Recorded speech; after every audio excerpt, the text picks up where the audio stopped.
Welcome to the Slop Farm. Enjoy the video. In this video, I will explain how to fill Honhaar Affidavit. First, begin by gathering all necessary documents to complete your form accurately.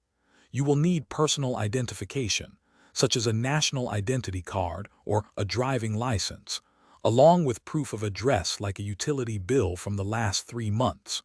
Also, prepare one recent passport-sized photograph. This ensures your application is complete and ready for the next steps. Next, carefully fill in the personal details section of the affidavit.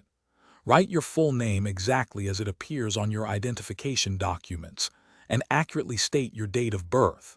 Then, provide your complete residential address, including your city and postal code, along with your contact number.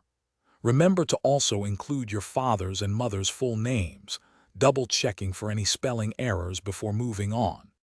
After filling in your personal details, carefully read the declaration section. This part confirms that the information you have provided is true and correct to the best of your knowledge. If witnesses are required, make sure their full names, addresses, and signatures are properly included. It is crucial to fully understand the legal implications of these declarations before you affix your signature, ensuring full compliance.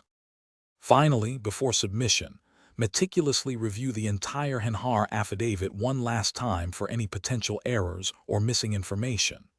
Once you are confident everything is correct, you must have the document notarized by an authorized public notary.